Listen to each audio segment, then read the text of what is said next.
Welcome back to the Cutaway scene where the conversation stays uncut, unfiltered, and the realest. All right, this week we are stepping into accountability season, okay? And no, this is not where you're tearing yourself down or, hey, replaying everything that went wrong. No, it's about owning your role without the excuses, okay? Now, because growth doesn't start when you point the finger, it usually starts when you stop misleading yourself, okay? First of all, shout out to everyone who chimed in and voted this week for Sunday's poll. I definitely appreciate it always. All right, let's get into the Sunday's poll, okay? So the question was, how honest are you with self, okay? Now, 75% has said very, okay, and 25% has said working on it, okay. And honestly, I'm not mad at either answer, okay. They're very much both valid. I feel like saying you're honest with yourself doesn't mean you're like arrived. It just means you're willing to look, okay. And I feel like the people who said working on it, okay, listen, I say this respectfully. That might actually be the most self-aware answer in the room, okay? And I don't know, I just feel like, hey, we're here being honest. Accountability season, okay? I feel like we tend to be really good at calling out what people do to us, but we tend to become slower at calling out what we allow. Now, accountability isn't about blame, okay? It's about awareness, right? And it's like, because once you notice a pattern, it's like you don't get to pretend you don't see it anymore. The glasses, the rose-colored glasses is off. There's no making back up with that. But anyway, let's get into the hot takes, okay? So for Wednesday, the question was, what truth about self was hard to admit? Now, you guys really showed out in the DMs, okay? Someone has sent in, I had a lot of narcissistic traits from my narcissistic parents, okay? The unlearning has been tough but rewarding, coming back to who I was meant to be. Okay, first of all, thank you for sending that in, because I feel like not a lot of people really talk about the process of unlearning traits that we picked up from our parents, okay? We are so used to that one specific way that they taught us, and we're just thinking that that's the only way to go about things from here and on out, okay? And I feel like coming back to self is definitely rewarding, okay? Because it's like, not only it helps you and your well-being and your future and whatnot, it also inspires people to want to follow suit and want to better themselves as well, okay? It's like having someone doing well for themselves, and the people around them, it's like it's going to want better for themselves, okay? They are going to want more. They're going to want basically what you own, okay? Again, thank you for sending that in, okay? Let's get into hot take number 2. Okay, so someone said, I have to be the only star in the relationship, meaning I don't date artists anymore, okay?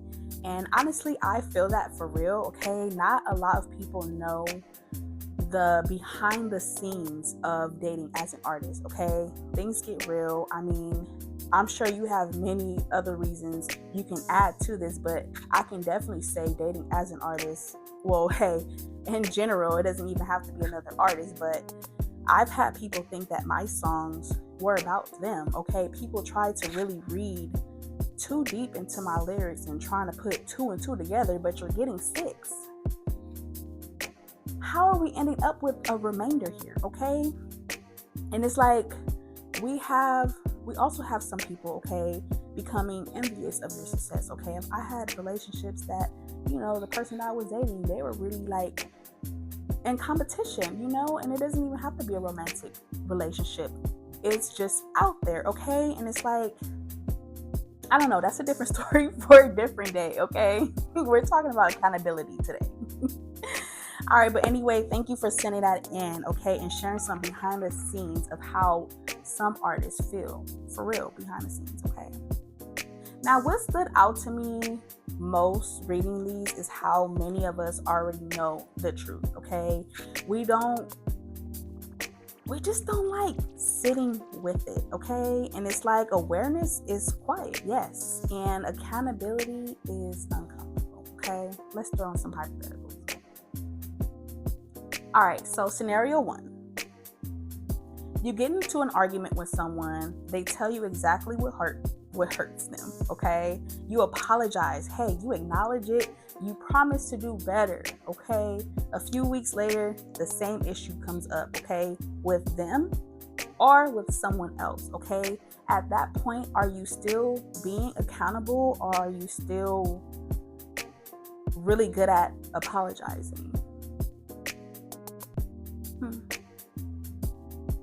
Because some people apologize to fix things, and some people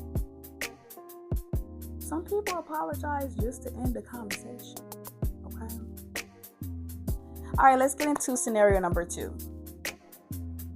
You're getting to know someone, okay? Friend, partner, whoever, all right? Early on, you tell them, I know I have this issue. I've always been like that, okay? Now, later on, that same issue causes a problem, okay? When it comes up, you say, I told you that's how I am. Is that being honest, or is that avoiding responsibility for changing, okay? Because knowing your flaw and working on it are two different things, okay? And I myself, okay, I have been the both giving and receiving of the situation, okay? You know that it's my way or the highway. You can get on. I mean, I guess that does come with accountability, okay? Admitting to it first, right? But for me, accountability meant realizing that awareness alone wasn't enough, okay? I could admit my flaws all day, okay? If I could say this all day, 24/7, okay? 24 hours a day. But if nothing about how I move changed, neither did the outcome, okay? And I had my own moments where I avoided conversations. I stayed comfortable instead of honest, okay? Expected grace without offering change, okay? And that just wasn't really easy to really sit with, okay? But once I stopped defending patterns, that is the patterns that weren't serving me, things actually started to shift, okay? So yeah, this is accountability season, okay? Not to shame yourself, not to relive old mistakes, but to grow past the patterns that keep repeating, okay? First of all, thank you for everyone who voted this week in the polls, dropped your hot takes this week. This episode exists because of y'all, okay? Next week, we are stepping into forgive and evolve, because owning it, okay? Owning it is step 1. Letting go is step 2. Hit that follow, subscribe, follow the Cutaway Scene on Instagram. Follow the Cutaway Scene on Instagram, where you will join the conversation and vibe with us, okay? As y'all already know, that's a wrap, and this is the Cutaway Scene.